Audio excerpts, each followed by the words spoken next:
everyone. Welcome to Megger's monthly webinar series. Today's topic is partial discharge and tan delta applications for improving grid resiliency. In this session, we'll be discussing how to use PD and TD testing to diagnose the condition of your cable installation. My name is Greg Valdez, and we can forward the slide real quick. I am the Marketing Communications Manager for Megger North America, and I'll be acting as the moderator for today's presentation. I will also be supporting you on any technical issues or questions for our presenter during the session. Next slide. Okay, on the right side of your screen, you will see a control panel that looks similar to this one. You can submit questions at any time during the presentation by typing in the box highlighted in red, and I will read the questions out during the Q&A segments. You will receive a copy of the presentation afterwards and a link to the recorded session if you want to watch it again or share it with your colleagues. Remember, you can ask questions at any time during the presentation, and I will interject them as we have time. Okay, next slide. Our presenter today is Henning Oetjen, Megger's Product Manager for Cable Products. Henning is based out of our Valley Forge office in Pennsylvania. Thank you for joining us, Henning. Thank you. Okay, hello everybody, and welcome to our webinar today. And we like to talk about partial discharge testing and tan delta testing, and how they can be utilized in increasing reliability in cable networks. If we look at on the first slide, if you look at a piece of cable, there are 5 areas that are of concern. We start from the left to the right. We see the terminations. Terminations can present a local issue in terms of cable reliability. Then going to the next one, we have the insulation itself, let's say XLP or EPR or paper cable, whatever it is. And the issue we have to consider there is the aging of the insulation over 30, 40, 50 years. The aging condition is, we call it global because it's typically not limited to a particular area, but it's basically the aging of the entire insulation throughout the cable system. Then the third issue we might encounter is a jacket, or basically all power cables today are jacketed cables, and obviously the jacket offers some protection against mainly water ingress or moisture ingress. And so if the jacket is damaged, then this can lead to moisture ingress and eventually to water treeing and failure of the cable. So jacket is also something we also want to be looking at, but it's typically a local issue. Then we have the joints or splices, which are also of local nature. So most of the time when we deal with splice issues, they are related to workmanship. And on the right side, you see again insulation, and the insulation could also have some local issues, but they are typically induced. They are opposite to the aging that we talked about before. If we have local issues to the insulation, they're typically a result of the installation process. So to summarize it, local are localized within the cable, and global are throughout the installation. So we differentiate between these two types of issues we might encounter.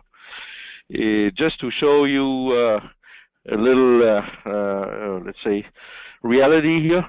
And you see here terminations. You see one termination good, one termination bad. On the global aging of the insulation, you see a very consistent number of water trees, and especially also the size of these water trees is very consistent. That is a typical aging condition of a XLP cable that you see here. Then the jacket, you see, this happened to be a wind farm cable, and you can see on the bottom photo, you can see really how it blew out right through through the insulation. And if you look on the top picture, you can see there were some pretty bad rocks in that trench and putting pressure on it and eventually causing the failure of the cable. Then you see in the joint splice area, you see, probably you have seen it many times yourself, most of the splice failures occur at both of the ends of the splice, where the splice overlaps with the cable.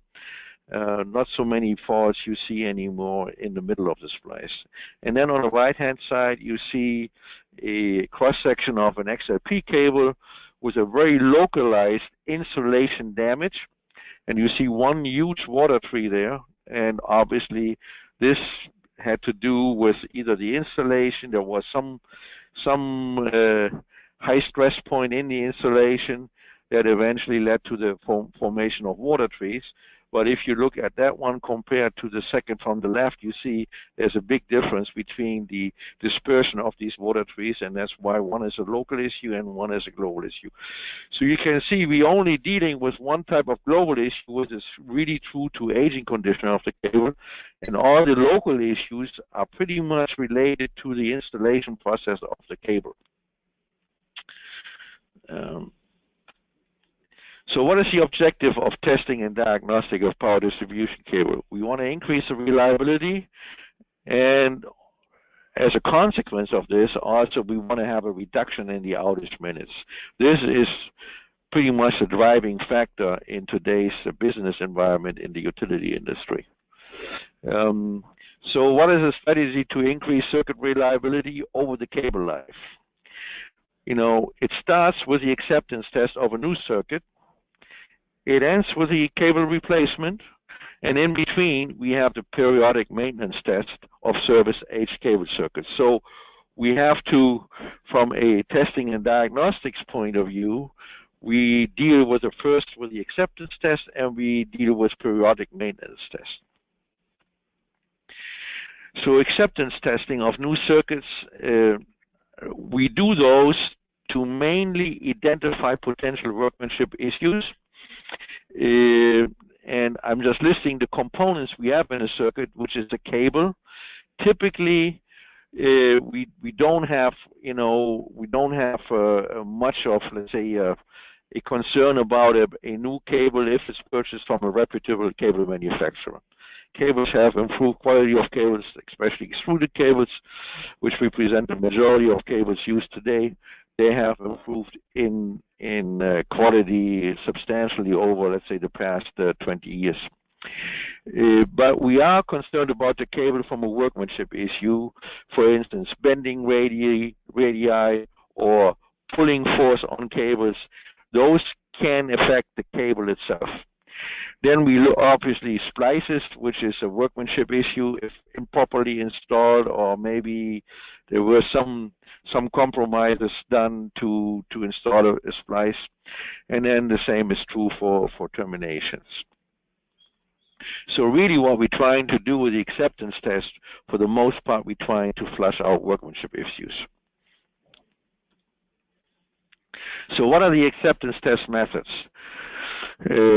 We could do, very common, very well known, a high-pot withstand test, either with or without monitoring, and we can do a partial discharge diagnostic test.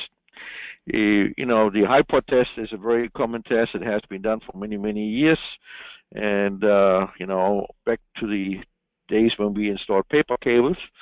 And today, for the most part, the DC high-pot test is superseded by the VLF type AC high-pot test, and that had to do with the fact that we, for the most part, are dealing with solid dielectric cables, which don't take very well to DC high-pot testing.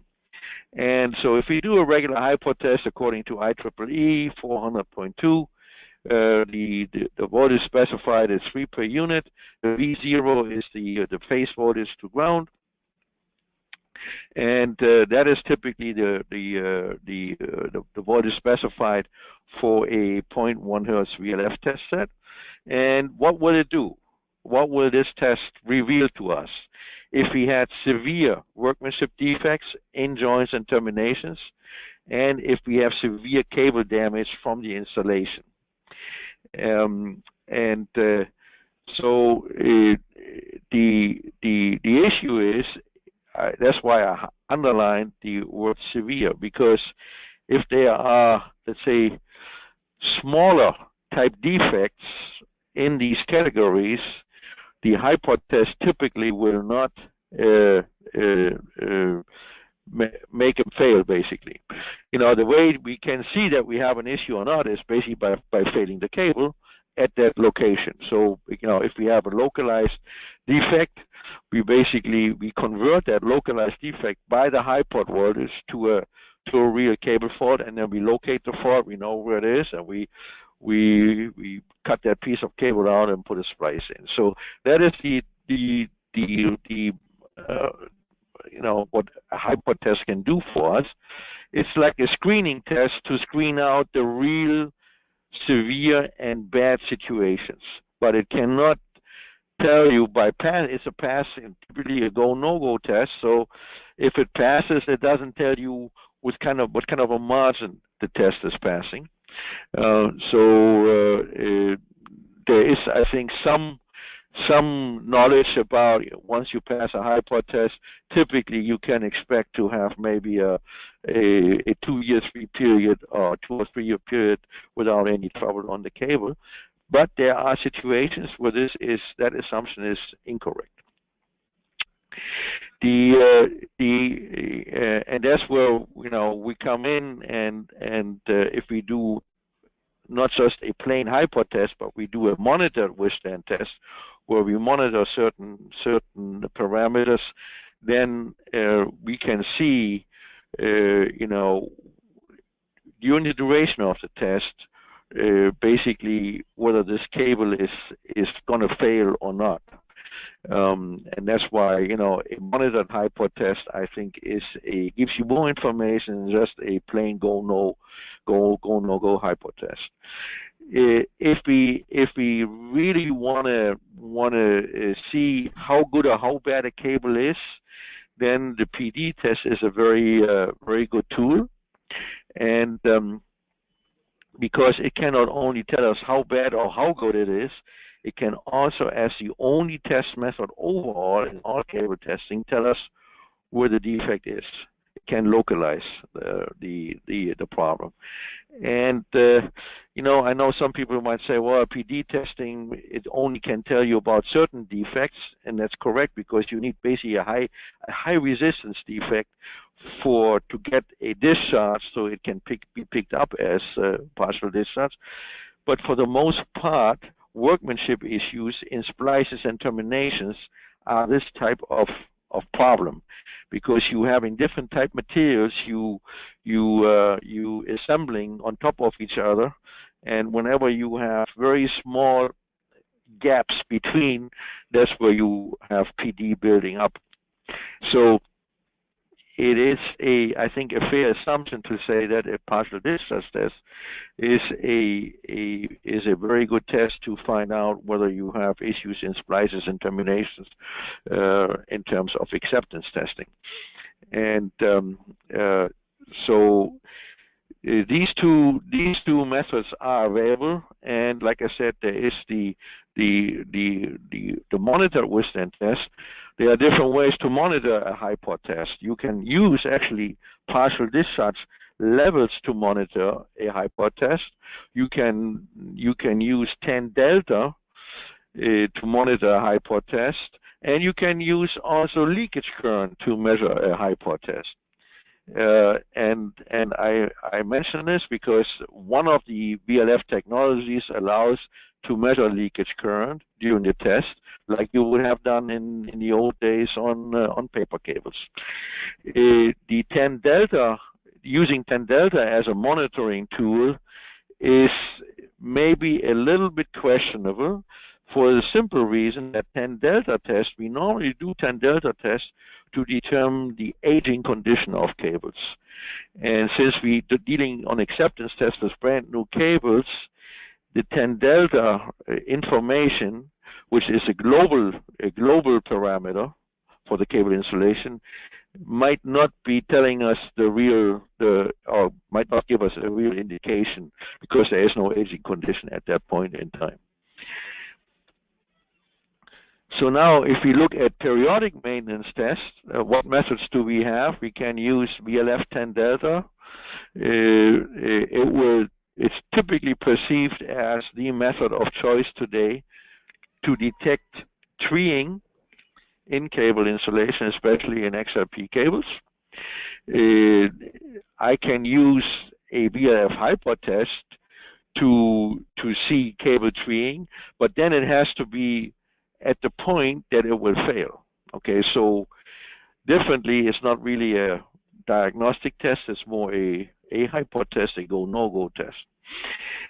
I can do a partial discharge test at power frequency to analyze joints, and and the same thing is true obviously for terminations.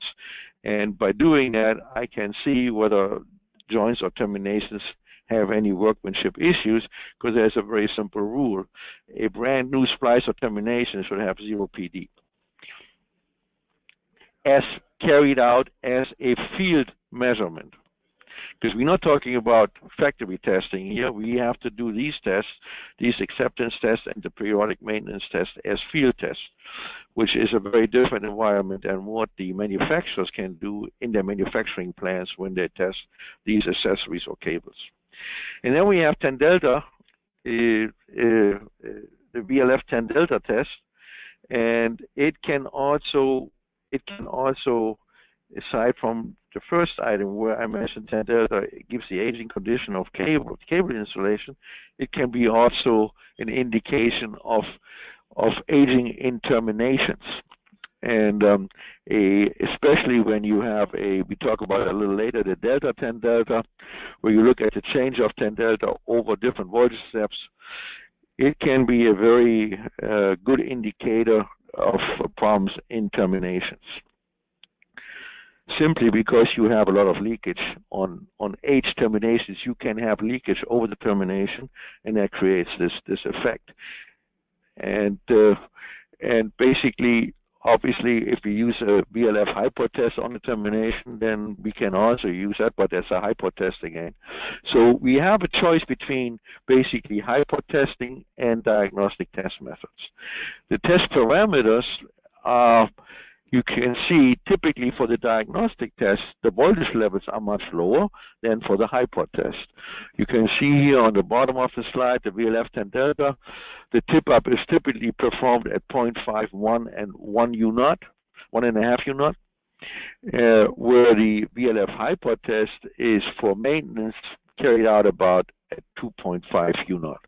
So it's a substantially higher voltage.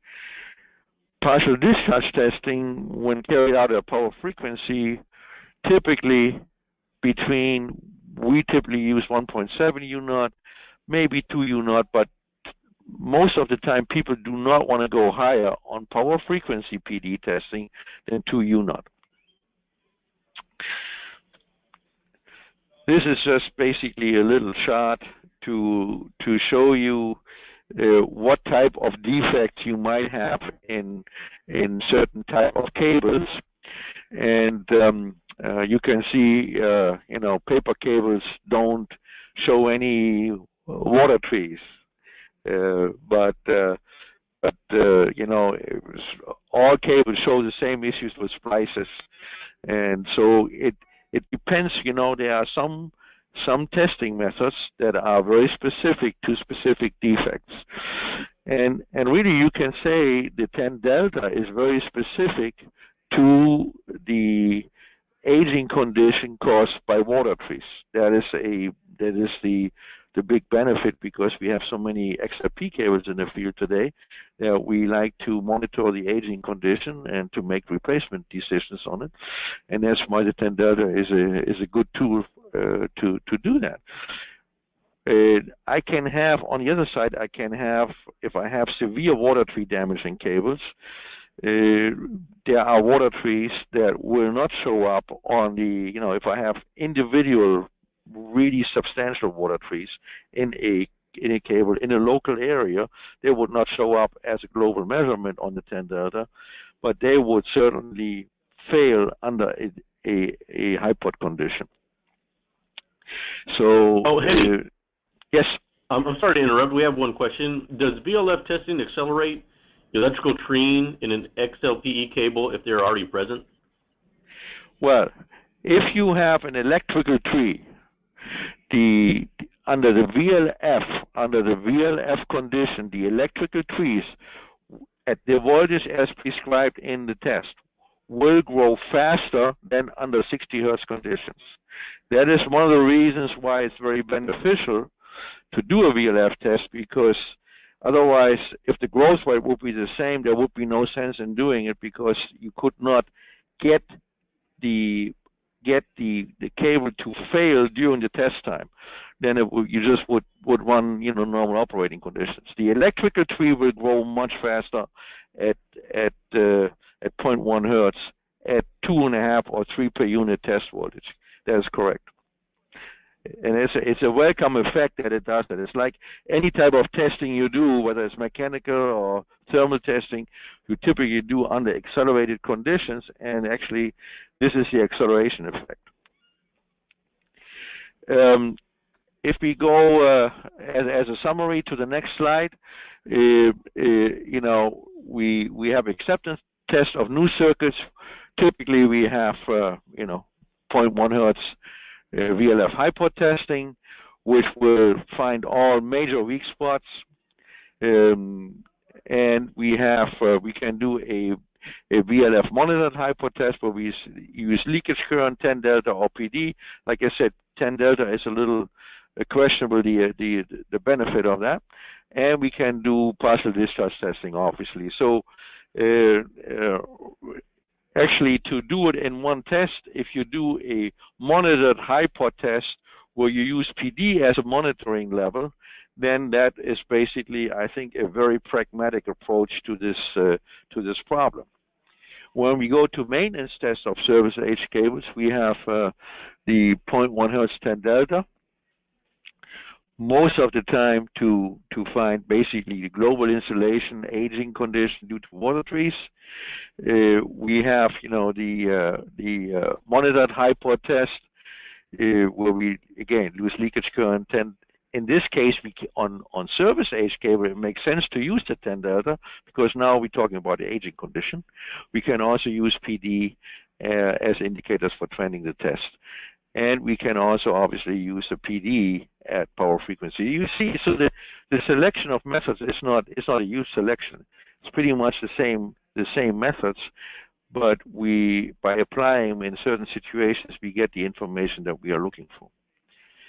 This was just the first part, and maybe we just have a brief maybe session for question and answers here, because this was pretty much just an overview about what the benefits are and what the applications are for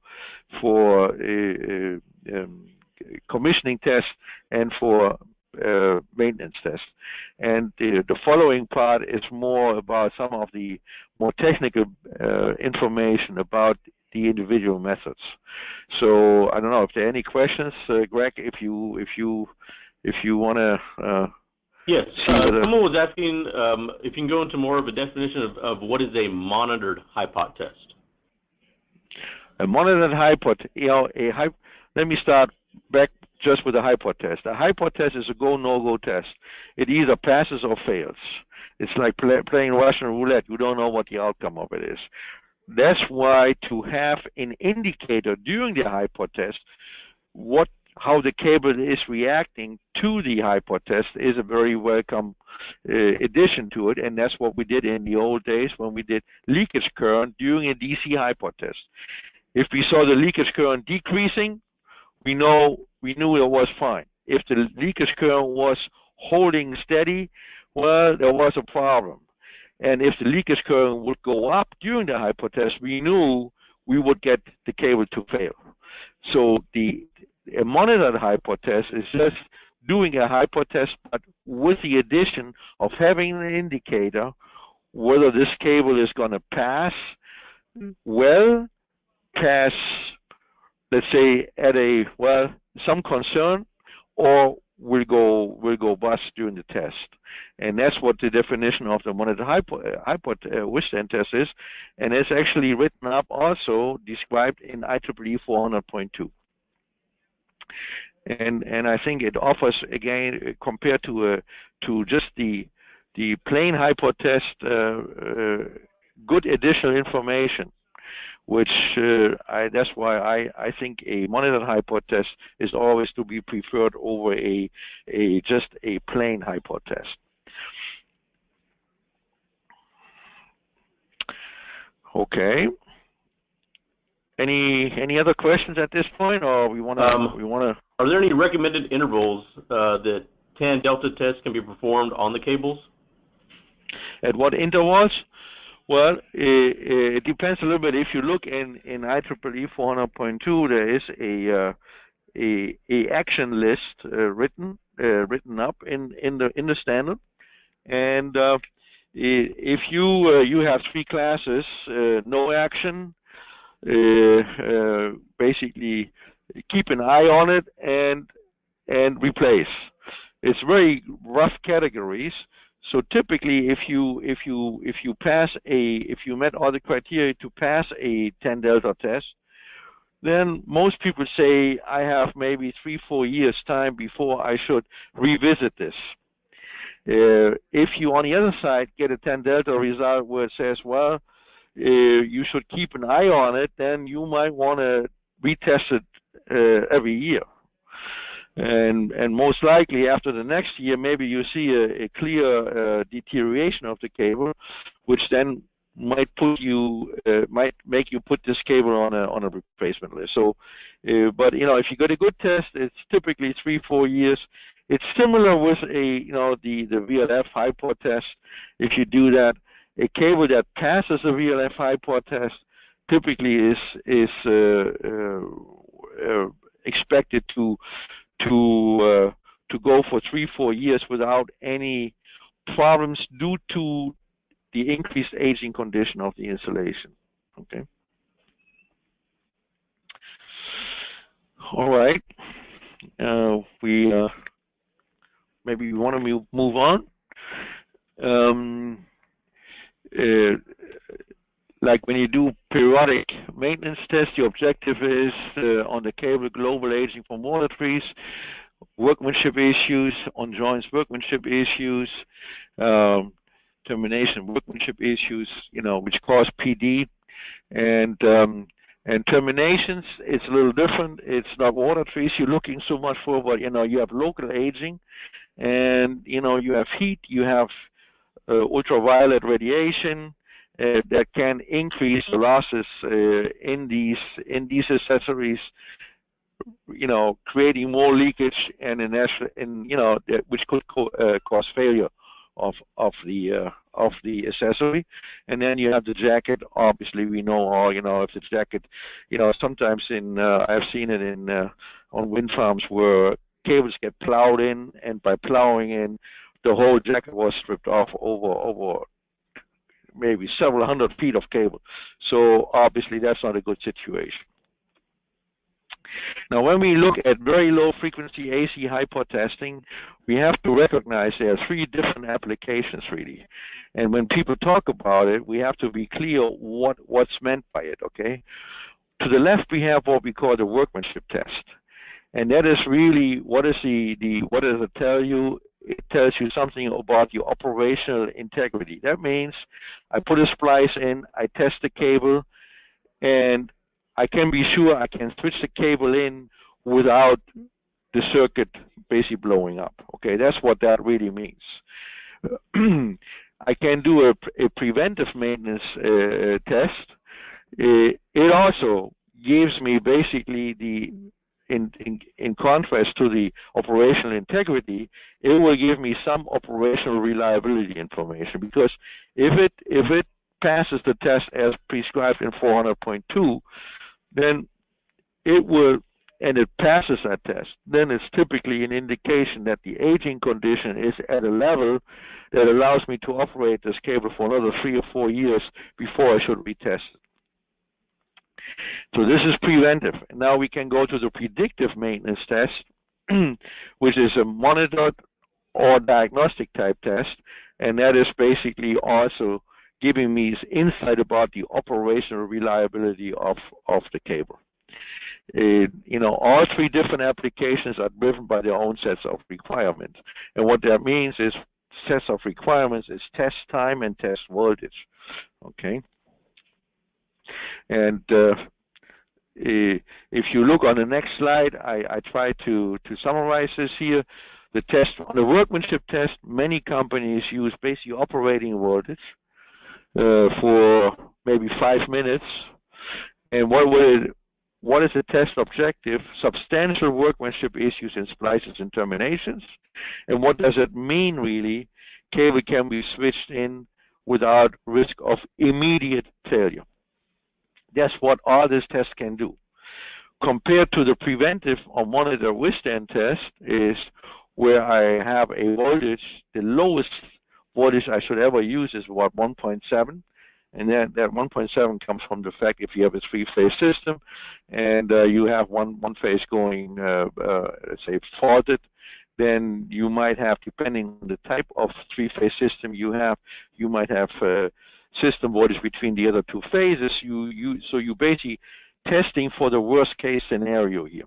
Okay, and the test time is between 30 and 60 minutes per phase.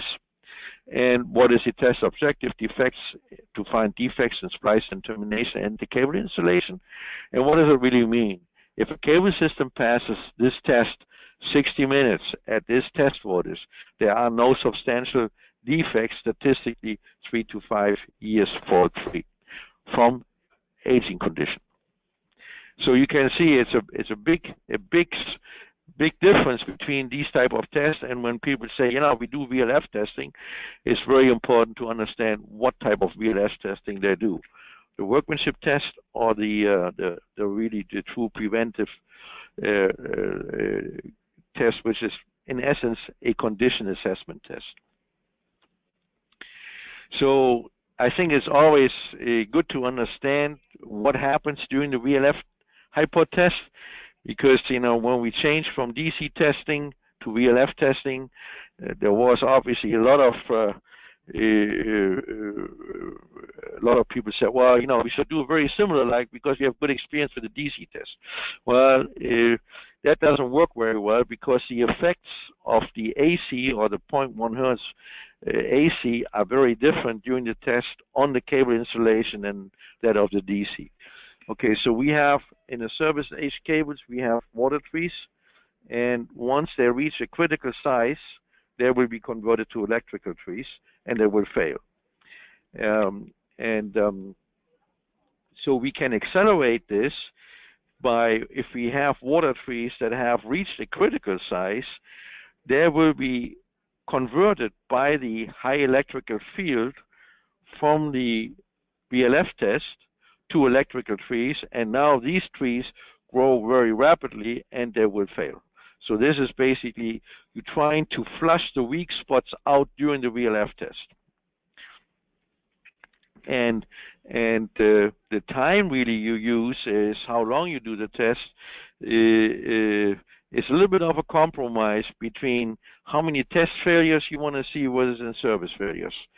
It has been proven through quite a number of data in the industry. The last data was published by NETREC in Atlanta several years ago. A 60-minute test is on H cables is a good test time, and it's worth it because you reducing the in-service failures.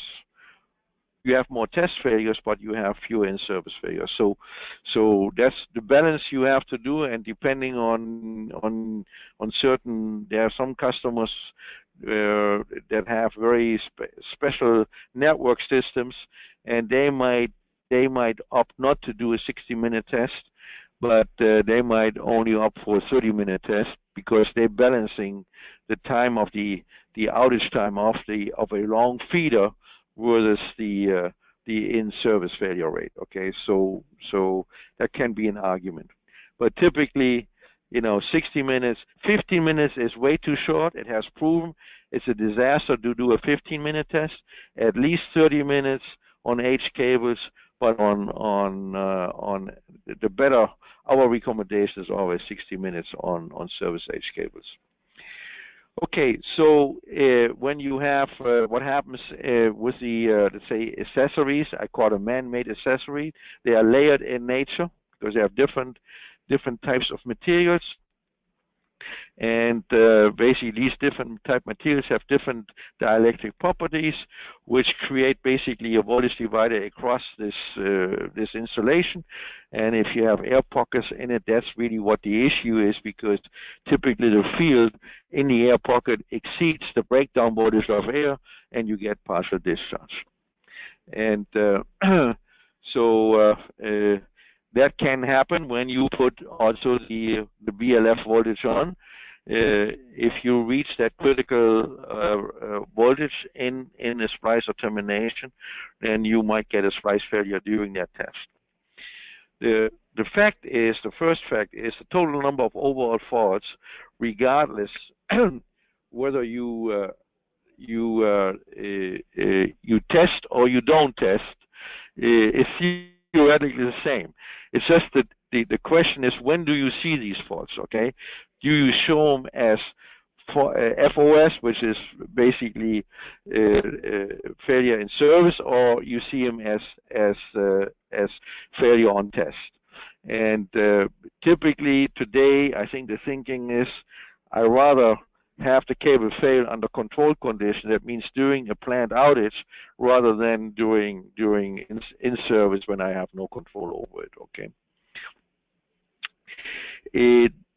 The other important fact is, due to the withstand character of the VLF test, it cannot generate a fault on its own. If a cable fails during a withstand test, it only fails because the cable has a defect in the insulation or the accessory already. Otherwise, the test voltage cannot fail the cable, and this has been proven over many years. The initial 60 hertz AC test was 2 per unit. The VLF test is 3 per unit, and these voltages have been used for many years and have proven to be very appropriate. Let me see.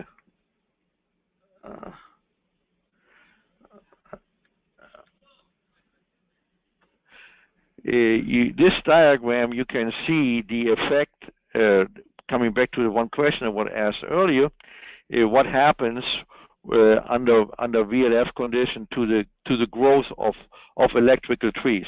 This chart shows you the growth rate, and look at the yellow and the red one right now. This is 0.1 hertz, the two technologies that are out in the field, sinus and cosine rectangular technologies, and you see the growth rate on the vertical axis in millimeters per hour versus the test voltage level. And you can see at 3 per unit, these and this is all RMS values. You can see roughly at 3 per unit test voltage, you have a 10 millimeter per hour growth rate on electrical trees. Where if you go to the green curve, which is 50 or 60 hertz, you have maybe 1/3 of it. Okay, and you can see at 60 hertz the behavior is very almost linear from one, at operating voltage to 2 times operating voltage to 3 points operating voltage, but then it takes off very quickly. And that's the reason why when you do power frequency test, any type of power frequency test, you don't want to come close to that point, because that can really create a domino effect in your cable. That's why we also, I said earlier, when we do PD testing at power frequency, we normally don't want to exceed the 2 per unit level, okay? Because otherwise you can get in a runaway situation. What you also can see on this slide, if you look at the purple curve, that is a 0.01 hertz frequency. And many times that question is asked, well, maybe we can do a 0.01 hertz because we have a really long cable and our tester cannot charge this cable at 0.1 hertz. But what you really see is the growth rate of the electrical tree is totally different. It's almost, you can say, a factor 10 slower. So that means if you have a long and a short cable, and you test in the same way with the same equipment, but you use the short cable at 0.1 hertz and you test the long cable at 0.01 hertz, the 0.01 hertz, that long cable will always look much better because the stress is totally different. You cannot really compare 0.01 hertz testing to 0.1 hertz testing. That is why also IEEE recognizes this. They don't close entirely the door on it, but they say it is questionable what it really means when you get results. And there are no results to compare to, so they basically give the advice to pretty much stay with the 0.1 hertz. The situation in Europe is a little different. There in the standard, it only allows 0.1 hertz. It doesn't even allow 0.01 hertz. So but here you can see there is a difference, and the notion that it doesn't make a difference is incorrect because something totally different happens in the cable installation at these two different frequencies. This is let me just click a few times on here. This is just to show you, okay, now I went too far, okay, this is it. Just to visualize what does it look like when you look at a cable that has water trees in it, okay? And you can see you have, here where I have my mouse, you have small water trees from the outside in. And you can also have water trees growing from the inside out. And outside in means you have somewhere a problem in the jacket, you have water ingress and you get moisture in. When you have typically from the inside out, that means maybe the cable had water between the strands when it was installed because it was not kept off or whatever. You had moisture present or water present, and it always starts, the growth of water trees always starts to grow. It starts to grow at the interface between the insulation and the semicon layer, because that is where the biggest dielectric stress initially is. You can also see trees, the electrical field at the near the conductor is always bigger than the one near the screen, so the same effect can grow faster from the inside out than from the outside in because of that higher electrical field.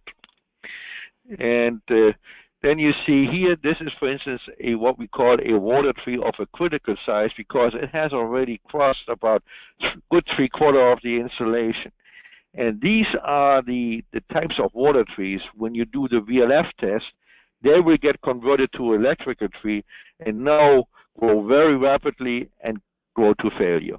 Where this small water tree was at that high voltage test level of the VLF test will not do anything. It just sits there because the electrical field is much, much smaller at its tip compared to the electrical field here. And that's really the combination of the electrical field created by the water tree itself and the superimposed electrical field from the test voltage that make the conversion. And that's why, the small trees are not affected, but that's why we say a service age cable where you have this tree and you do a VLF test, you bring it to fruition. Once this is done, you have these small ones, and the small ones are small today, but in 3 or 4 years, they could have reached a longer length and become now a critical thing, and that's why you might want to retest the cable after so much time. This is just to show you the different growth of electrical trees at different frequencies. On the left side you see 50, 60 hertz. This is a laboratory experiment, and on the right side you see it at 0.1 hertz.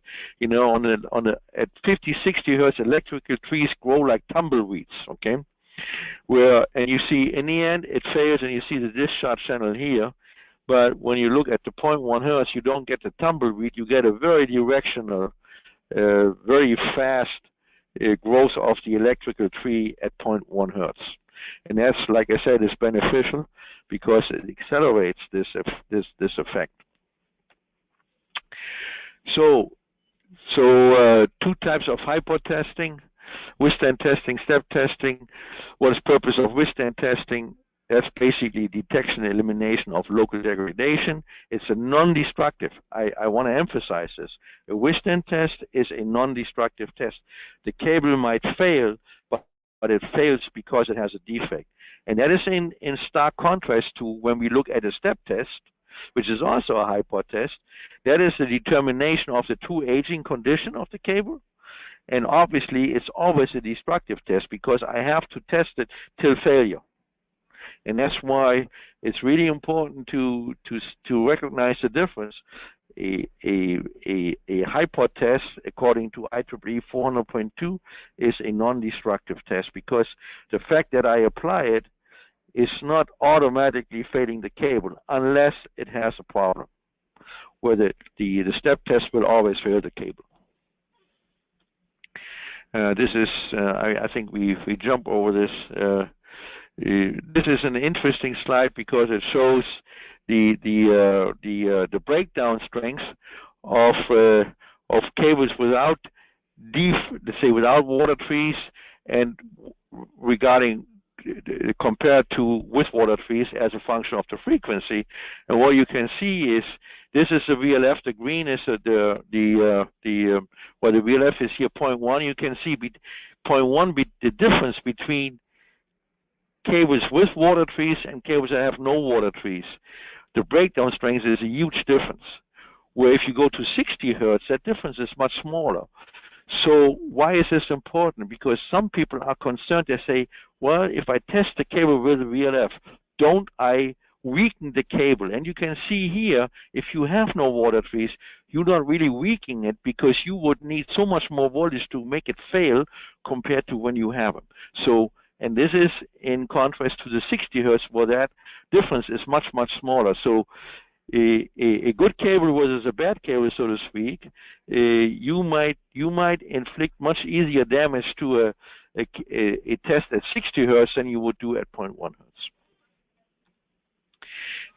One of the withstand tests, I said, we can use a leakage current depending on the voltage or the technology we use on the cosine rectangular, which looks basically like you can say like a 60 hertz transition with a plateau phase of 5 seconds, another 60 hertz transition. We can measure leakage current at the end of the plateau phase. And in contrast to when we have a sinusoidal VLF test, we cannot measure leakage current. We move on to the 10 delta testing. Space 10 delta is an indication. The increase in 10 delta is an indication of the aging condition of the cable, and basically because you increase in the dielectric losses. The 10 delta is similar to the power factor testing on transformers, where we look at the power factor. Here we look at the loss angle on cables. So they are created, the losses are created by the deterioration of insulation. And so that's what the 10 delta will tell us. And again, it's very different when you look at the frequency. If you would do a 60 hertz 10 delta test, the effect is much, much smaller than at 0.1 hertz. That's why it's really important to do 10 delta testing for aging condition at 0.1 hertz. And to do this, we need a sinusoidal wave shape. We cannot use a cosine rectangular wave shape for 10 delta testing. And this is just, showing you this is the loss angle here. And so basically, when you do power factor testing, you look at this angle, and we look for cable testing, we look at this angle. Obviously, it's basically the ratio of the resistive and the capacitive losses. And so if the aging takes place, we get more and more resistive losses. That's why the 10 delta goes up. This is just a slide to show you the difference between different aged cables and the effect of the 10 delta tip up. So we have actually here 6 voltage points, 0.5, 1, 1.5, 2, 2.5, or 5.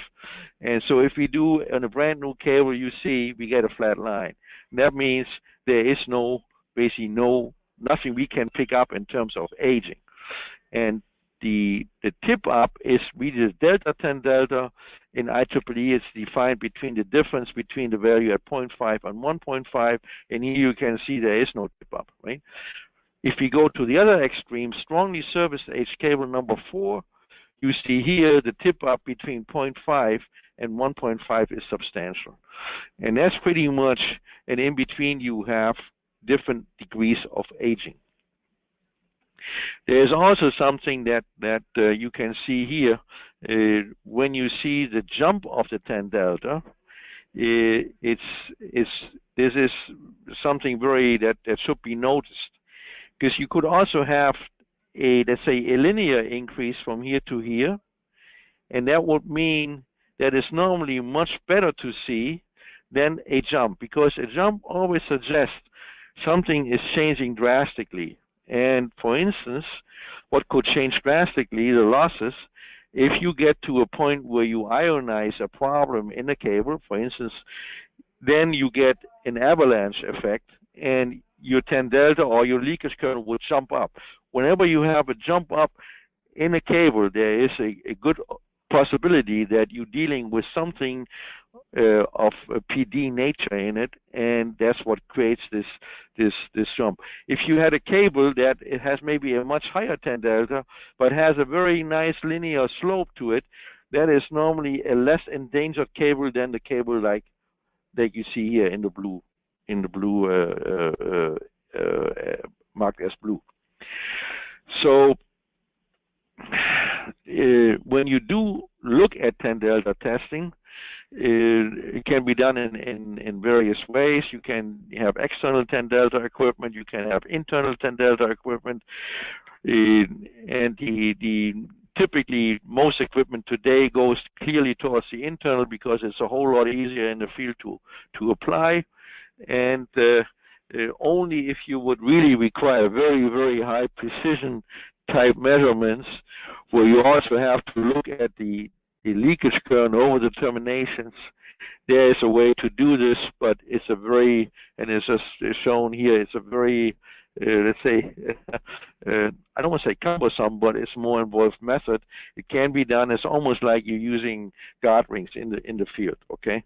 And for the typical measurement, it's not required. Also, typically, we're not needing that type of a precision measurement. You will see the numbers in IEEE 400.2 that are basically the performance criteria are not really very tight. They have they are all in the magnitude of 10 to the minus 3. So when I talk about leakage here, then I want to go down to 10 to the minus 4, which is not required according to IEEE. So that's why basically nobody will do this type of a measurement in the field. Summary of the 0.1 Hertz method. It's very effective to use by construction crews to substitute for the DC high-pot test, basically as a workmanship test to check for operational integrity. It is a very effective withstand test to detect low and high resistive local defects, and that's important to recognize, low and high. Low would be, for instance, a really bad water tree, because it creates a low resistive path in the cable insulation, or it could be a high resistive path, which is basically a void or basically a air bubble in the insulation that will pop. So in that regard, if you do it as a withstand test with the right voltage levels, with the right time, then it becomes really a test it is an indication of the operational reliability. And, it can be also used as a monitor withstand test, like I said, with either leakage current or dielectric factor or PD level. And basically assessing the condition of the cable insulation during the test. When we come to partial discharge testing, it's probably it has also become much more, let's say, usable as a field testing method over the past 10 years. It has a little bit many times the opinion is voiced, well, it's too complicated to do it. Actually, when you look at equipment today, it has become much easier to use and also much easier to interpret. But there is no doubt that partial discharge is basically sometimes the more difficult to interpret. Okay, that's where I always say a good withstand test, especially a monitor withstand test, is a good test because it fails or it's good. Okay, you don't have to interpret. In certain situations, that's very welcome. If you have to do the diagnostic test, with the diagnostic test comes always the interpretation, and many times it's fairly easy to interpret, but there are also those situations where you might not be able to interpret anything. But this is typically only in maybe 5% of the cases. What do you see here in joints and terminations? You see this is a paper cable, and you can see how nice these electrical trees can grow between the layers of paper. This is a very typical paper cable, where you see partial discharge here. This is XLP cable. You can actually see the pattern of how the insulation was stripped off with the tool or with a knife, and creating undercuts in the insulation, and then creating voids when you put the other materials over, and that's where you get the partial discharge. So you can also, partial discharge can be, in some instances, very rare instances, can be also showing you a manufacturing defect in a cable, like in this one, where you can see it's missing the semicon in certain spots in the cable. And there is no way you would ever find this with any withstand test. The only way to find it with a PD test, because you will find PD in this cable, because there is no semicon between the conductor and the insulation. So, but it's a very rare case. In terms of standards, we have on the one side, we have in Europe, we have a lot of the VDE standards, which are now the CE or the IEC standards, and we have IEEE standards, and most common in the United States, the 400.2, and obviously this is for VLF testing, and then we have also the 400.3 for the PD testing in the field. And there are also some of the IEC standards like 60 to 70, which also is applicable to how to make PD measurements in the field. And so it's always important to recognize the standards that apply, and also if you use different methods, to make sure so you can compare what some of the results might be. If you compare, for instance, partial discharge test results from different manufacturers, you want to make sure that they follow the same standards, because otherwise that's not possible. Causes for PD in paper cable, you can see if you have a dry out in the paper cable because of loss of oil, that the paper is basically not an insulator, so you get a lot of partial discharge, in dried out paper cables.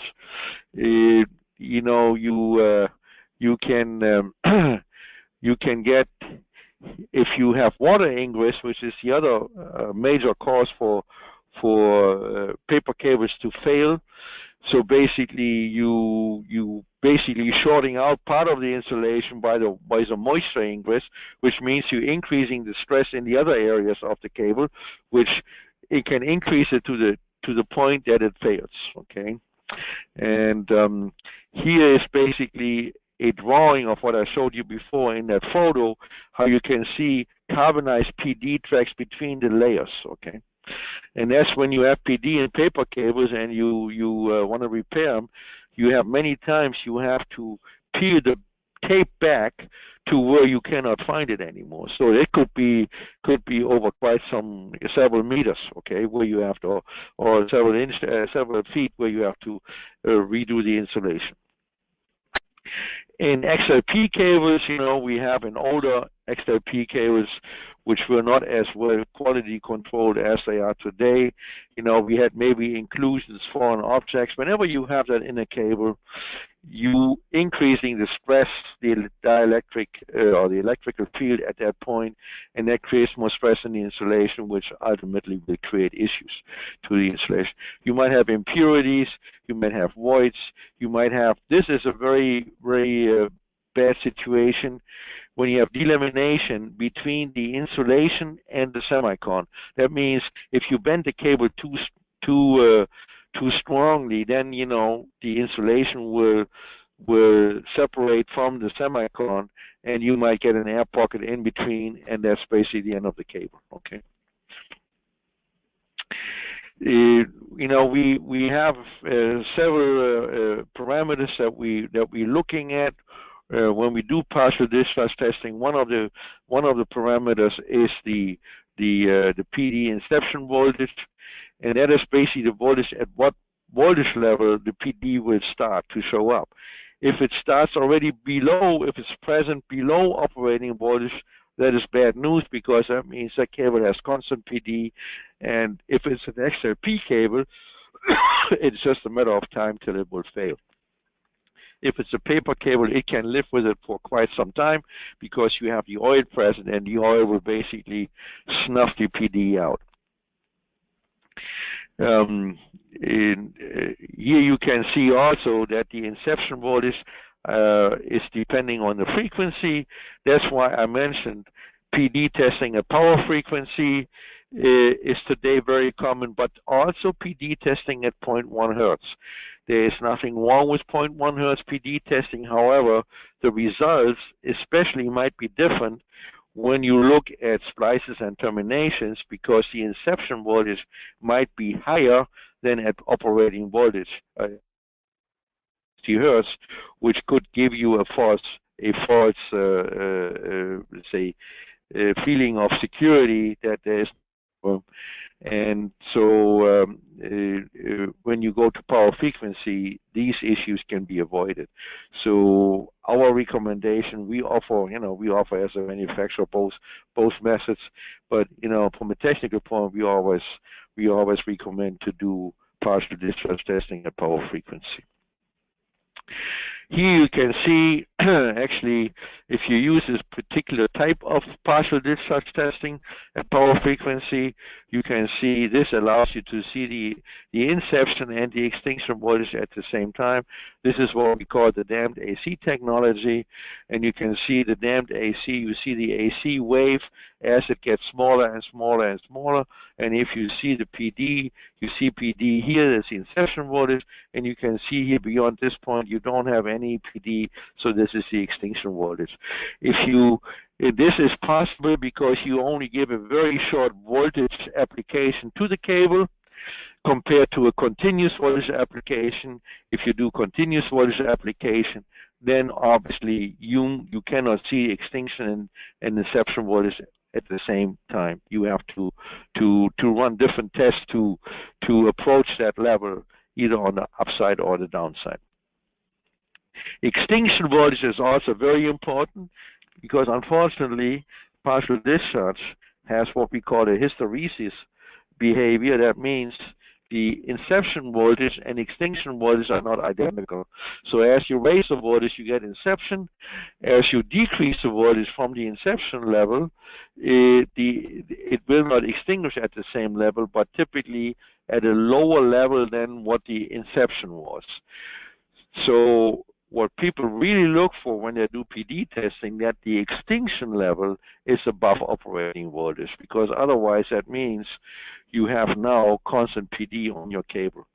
And why this is important is when you do PD testing, you always want to test, let's say, at a somewhat higher voltage than operating voltage to simulate maybe a switching surge, and to see whether a switching surge could create PD that would persist at lower than operating voltage levels.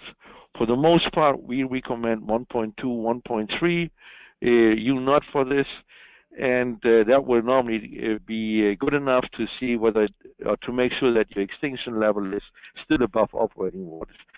This is an interesting or very important, interesting fact, because I think many of you probably have looked at online versus offline testing, and both have their pluses and minuses. But this particular aspect of checking the cable for switching surges, I cannot do when I do an online test because I can never exceed my operating wattage. That is on that side is a negative. But obviously there are some positives for online testing as well. But so it all depends what the objective is, what you like to learn about the cable condition and the cable health is, that determines what type of test method you use. Here is just a quick slide to show you the same splice tested at 50 basic power frequency PD test with 0.1 Hertz PD test, and you can see the inception voltage is substantially different. It's more than 2 times, and where here at 50 Hertz it shows you it's less than operating voltage, so you should be concerned. Where if you would run the same test on the same splice at 0.1 Hertz, you would get a much higher, double the operating voltage, which would tell you you don't have to be concerned. So that's why we think from a technical perspective, the PD testing at operating voltage for splices and terminations is the technically better choice. Localization of PD, like I said, this is one big plus point of PD testing because it can localize where the problem is.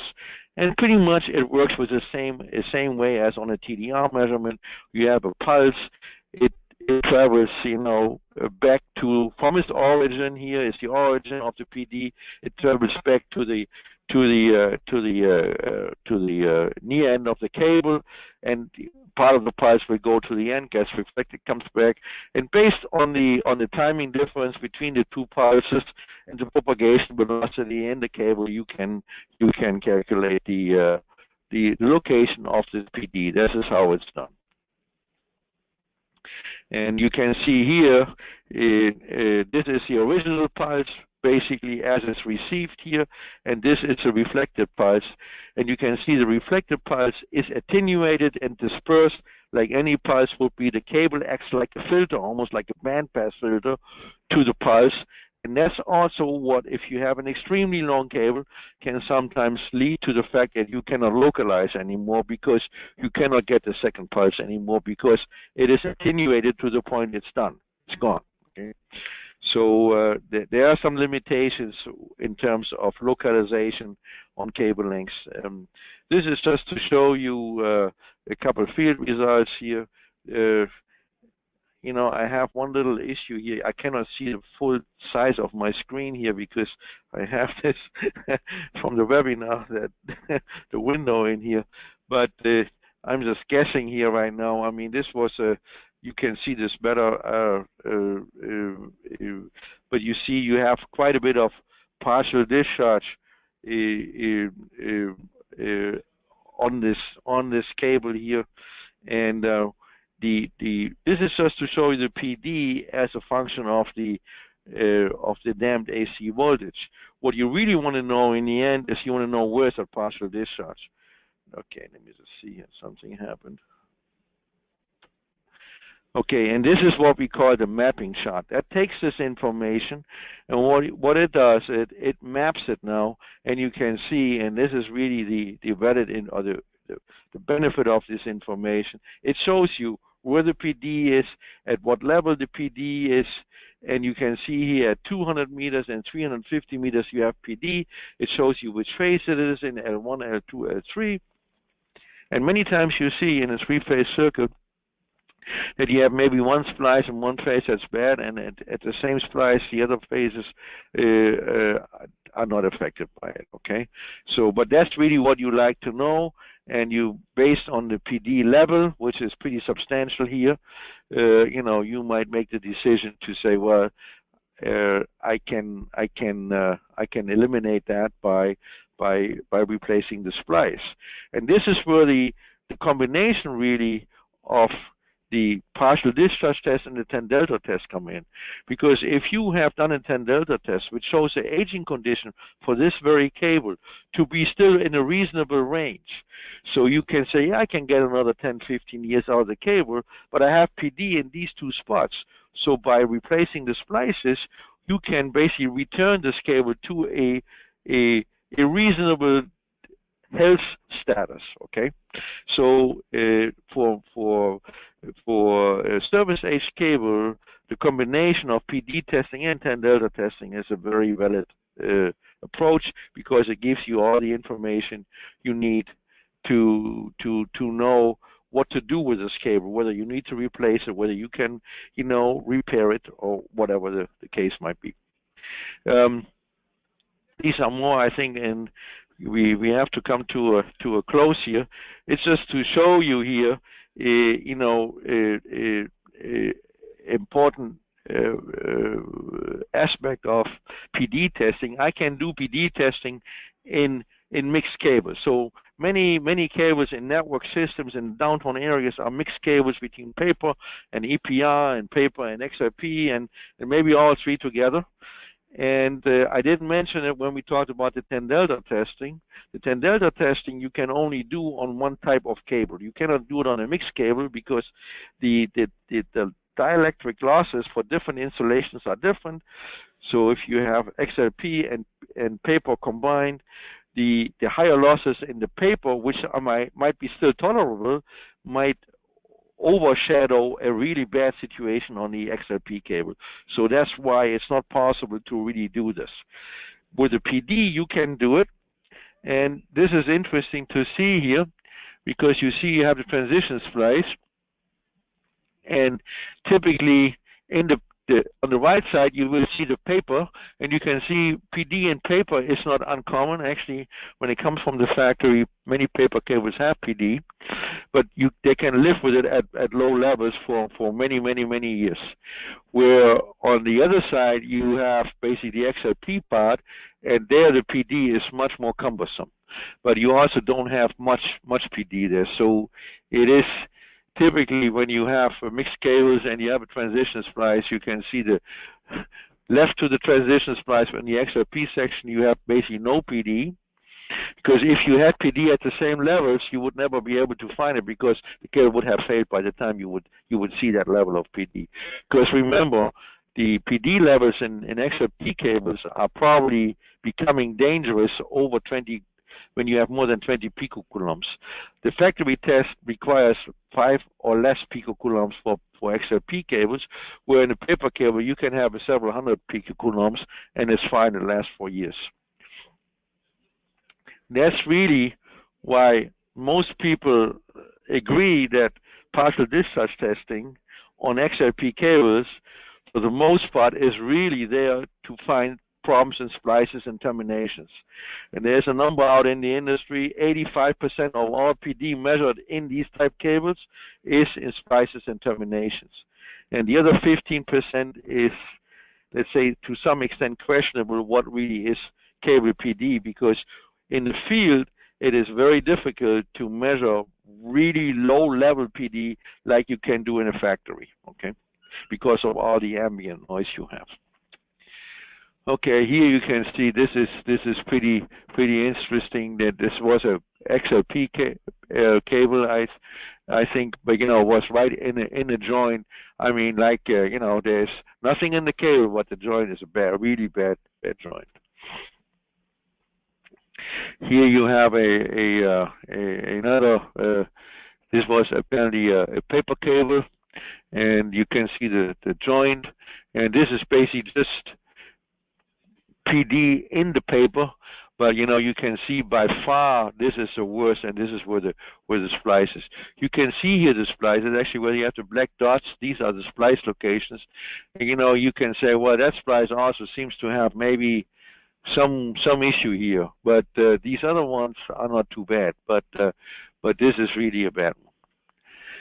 So the mapping is really, this is a big advantage of the PD method. I can do the mapping, I can see where the PD is, I can see the level, and I can take action based on that. And you know, many people always say, you know, what are the numbers?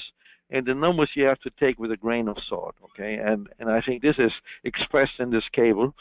You know, we have here cable element, you know, the insulation, joints, terminations, and we have different types, you know, and we have a trend and limit, okay? If you look for let's say, for a joint, you know, you have an oil-filled joint, you can see I can tolerate, you know, 10,000 picocoulombs, no problem. I go to a silicone, to a dry joint, I'm down to 500 to 1,000 picocoulombs, right? You go to the cable, paper cable, 10,000, XLP, less than 20 picocoulombs.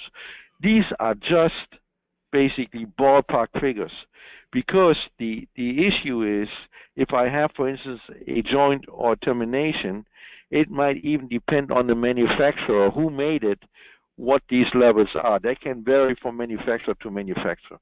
So that is a little bit the say, when you start PD testing, initially you need to build up some knowledge base about your components, and then, you know, there are some databases available that you can compare stuff to, but this is, you know, where really the difference is in interpretation, what it means.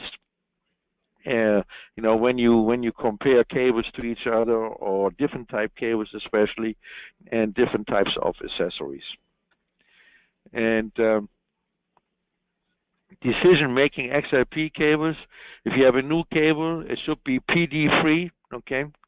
If you have an aged joint termination, you should have, at operating voltage, less than 1,000 picocoulomb, okay? And you can see also here, the question also came up, how often do I have to do any testing? This is basically also a little bit of a guideline to say, you know, how often you should do it based on what the condition during the PD test is. If it's PD free, you might wait, you know, 10 years. If you have a PD IV, which is partial discharge inception voltage, at lower than U naught, every year. If you have it, you know, in this range, maybe every 2 to 3 years. But, you know, you will develop that based on the information that you get from your own cable population. Here you know, basically the numbers I shared with you, you know, 85%, you can see your cable joints and terminations, 85%, and you can see PDIV, the purple is PD activity up to U naught. So that's already below U naught, you know, in half of what people have tested. And this is for paper cables, okay? We have a similar chart that might be more applicable for XLP. This should be the XLP chart, but you see this one doesn't change. No, this is the same, I think, actually.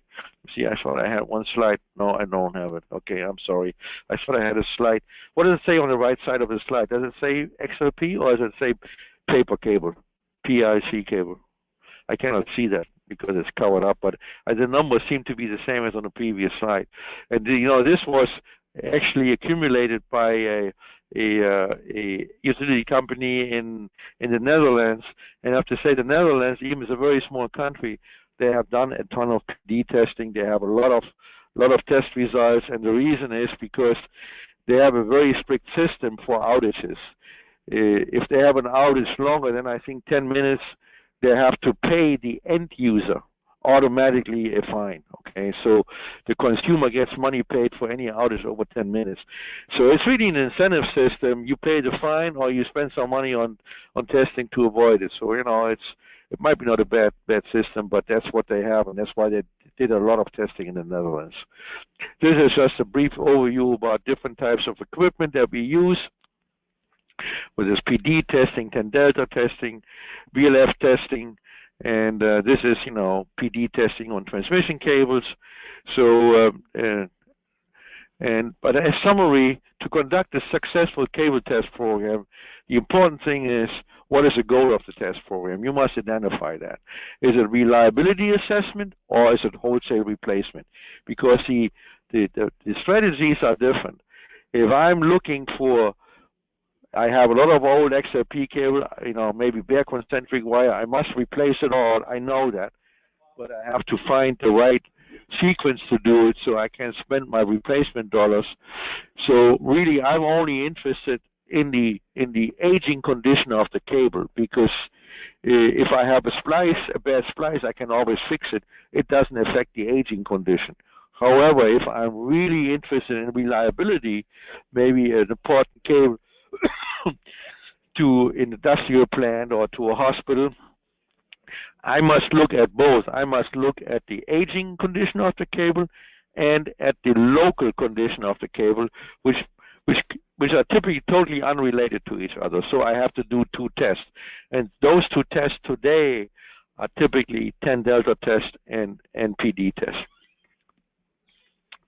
I must look at my cable population to determine what must I test, because you cannot test all the cables, and that will take some analysis of your cable population. It's always nice if you have a fault database, so where a certain cable, how many failures you had, and really it's a very good thing if it's not available, but it's a good thing to start doing it, to do a cable test, a cable fault database, and separate it by accessory failures versus cable failures, because that is really a clear indication whether you have more workmanship issue or you have a cable aging problem. And then you, based on those objectives, you must identify the test methods. And like I say, certain global test methods cannot apply to all cables, and they can never be applied to mixed cables, where this is the advantage of the high pot test and the PD test. I can apply them to mixed cables as well. So that's basically as a summary, and I think now we can open the discussion for questions. All right, thank you, Henning.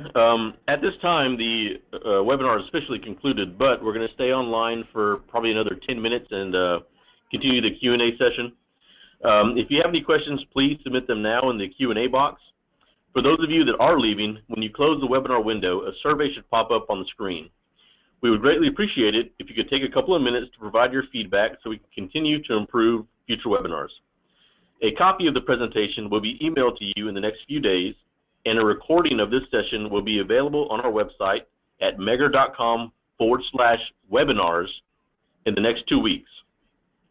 Our webinar landing page also contains a schedule for all upcoming webinars and recordings of all our previous webinars. If you're looking for any webinar-related information, you can again visit megger.com/webinars. Now let's go on to the questions.